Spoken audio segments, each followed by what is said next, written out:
How much income do I need in retirement? It's probably the number one question I get from people, hundreds of people every single year on the phone is, Adam, I'm looking to retire. I know how much money I spend now, or I have a general idea, but what's the average retiree actually spend in retirement? What do they actually need?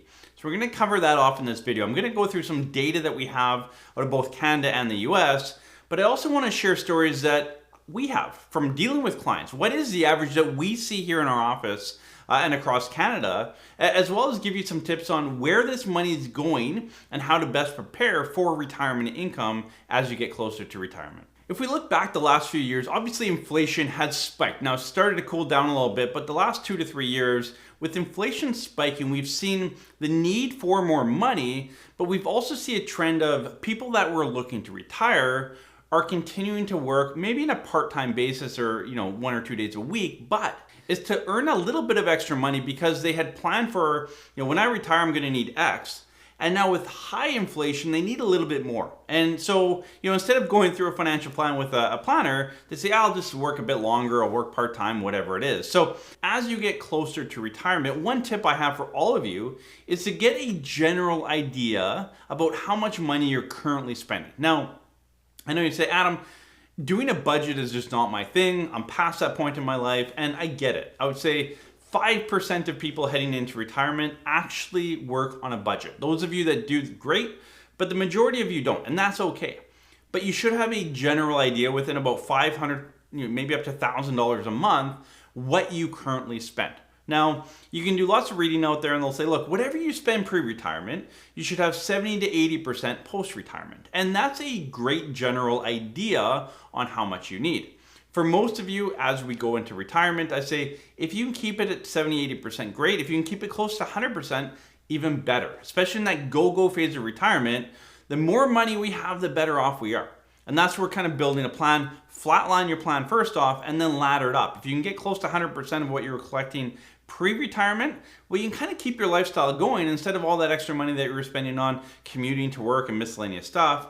We can now put to travel. So that's where that go-go phase really comes in handy. Now, according to a 2021 Canadian income study, and again, this is a couple years old, but typically we're dealing with data a year or two old when we look at this type of stuff, and it wouldn't have changed too much. The average after-tax income for a retired family here in Canada was $69,900. And for an individual was $31,400. Now, first off, I look at this data and say 69 to 31. That's a huge discrepancy between an individual and a household. So I think there's some skewing there. I'm not sure what's going on. I looked into the data, couldn't figure out what was going on.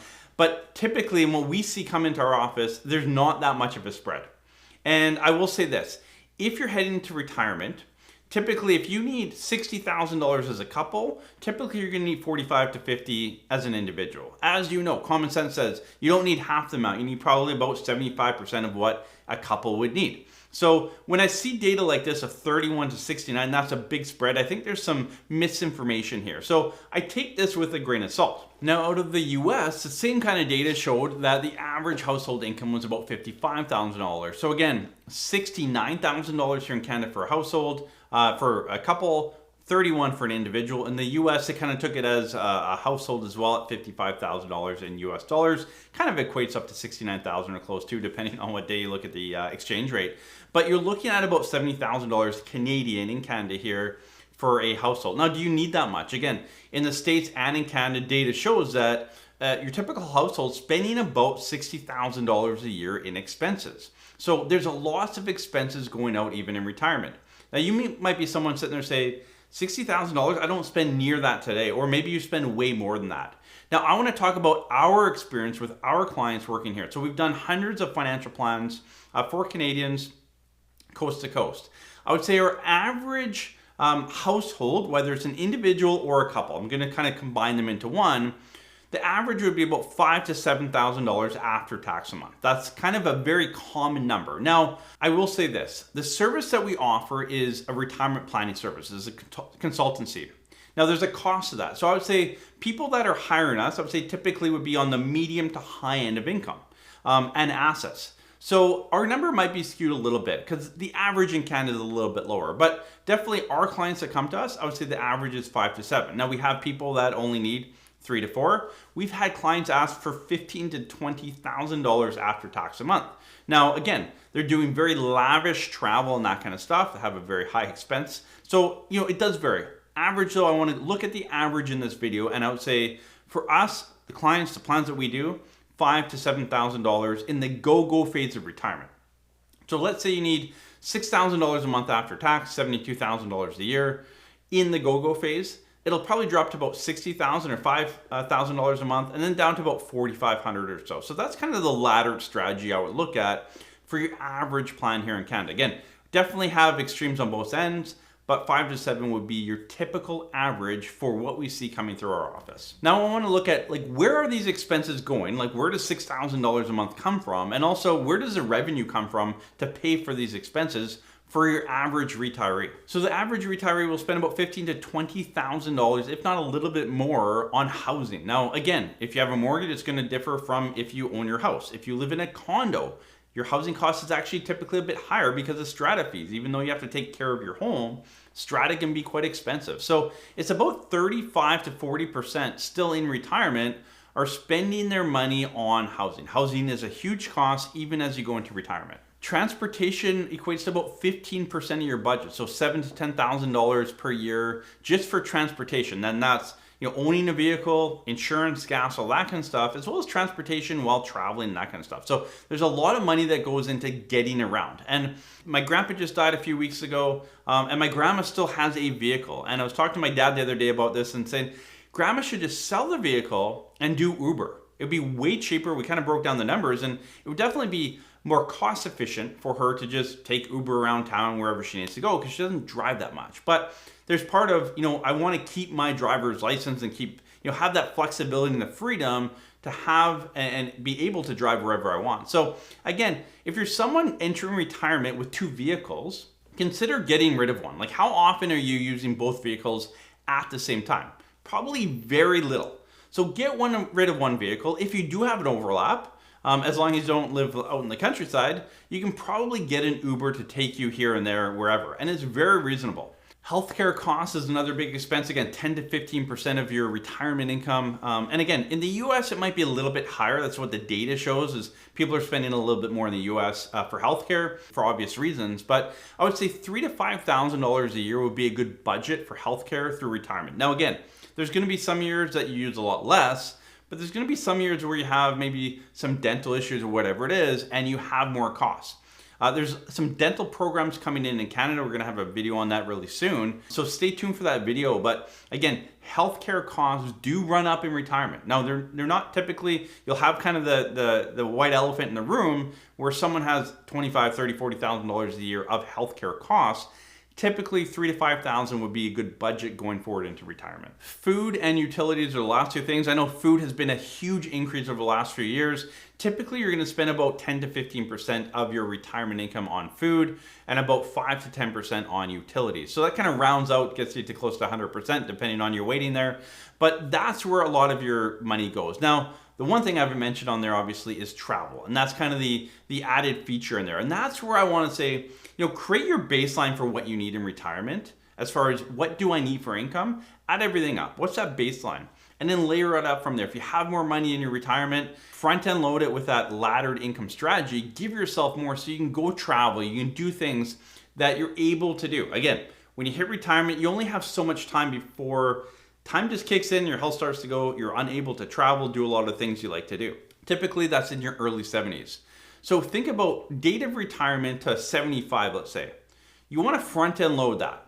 Take as much money as you can with giving yourself enough, in that slow go and no go phase of retirement, kind of that 75 to 85, 85 plus. You're going to spend less later. Now, sure, the odd person, you might have a health thing where you need more care and it's going to be costly. If you have a home, I'd fall back on that, but there's other ways to kind of look at that. Talk to your financial planner and kind of stress test it. See what that looks like. Like if you have a big expense for medical later on, how do you fund that? Can you fund that? What does that look like? The last part of this is, where does this money come from? And this is the biggest thing. I think people don't understand how much tax planning you can actually create in retirement.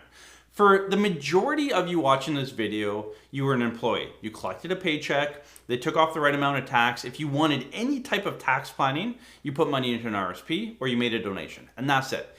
Maybe if you're fortunate enough to have a company, there's a bit more tax planning there.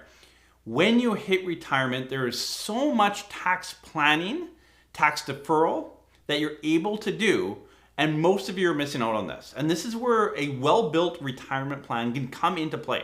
While you're working, you have one income source and it kind of splits out taxes, take-home pay, and that's it. Again, RSP, donation. In retirement, you have a lot of different income silos. You have your CPP, you have OAS, investment accounts, pensions. Typical household will have between 7 and 15 income sources. Now, when you can take those, how you take them, how much withholding tax, all of this, it plays a factor on how much after-tax money goes into your pocket and how much tax you're going to pay to CRA. And a lot of you just turn a blind eye and just start pulling money out of wherever it feels good. And a lot of you are paying thousands to tens of thousands of dollars every single year to CRA that you don't have to pay. Wouldn't it be nice to pay less tax? So when we look at where's income coming from in retirement, government benefits, CPP, old age security, those are things that you can turn off and turn on depending on what makes the most sense for you. When does it make the most sense to take CPP, to take OAS? How does it integrate into the rest of your income sources? A lot of you will have RSPs. You've built up RSPs over the time. You can start taking those out and you have control of how much and how little you take out and when. Again, all that plays a big factor in how much tax you pay and how much is left in your pocket to spend after all of it's said and done. If you're in a lower income threshold, you might qualify for GIS. Again, we've done a lot of plans and analysis for clients to say, look, if I just don't take any of my income for 2, 3, 5 years, and can I qualify for GIS? And we've done a lot of actually research on this and done case studies. And typically the money that you collect on GIS is offset and more by the additional tax you're going to pay later. So clients are typically not better off, manipulating things to get GIS. You end up paying more tax later. So again, talk to your financial planner, see what strategy is best for you. But we've done a lot of those case studies and they've turned out that, trying to get GIS ends up costing you more in the long run anyway. So, don't try and manipulate stuff to get GIS. If you're naturally have low income, qualify for GIS, perfect, take that, work it as best you can. But if you try and manipulate stuff, typically it's not going to work in your favor. Some other income sources in retirement are employee-sponsored pension plans. So it could be a defined benefit pension or defined contribution, meaning the defined benefit is, pay into it so much or your employer does. And here's the benefit when you retire. It's a number when you retire. Defined contribution is you define how much you put into it, but what you get out of it at the end is dependent on how much you put in, the performance of the fund, all of that kind of stuff. So a defined benefit is defined how much benefit you get at the end of the day. Defined contributions defined how much you put in, not how much you get out. And then you might have some other personal savings, whether it's a savings account, a tax-free savings account. There's other investment accounts, a LIRA, locked and registered account that you may have. So again, all of these things you can control kind of when you take, how much tax you pay. The way you kind of manipulate where you take money from throughout retirement can play a big factor. So make sure you have a clear strategic plan as you enter into retirement. Don't be one of those people that put the blinders on and just start pulling because it feels good. It's costing you a lot of money in taxes. So as you look at your average income, how much do I need?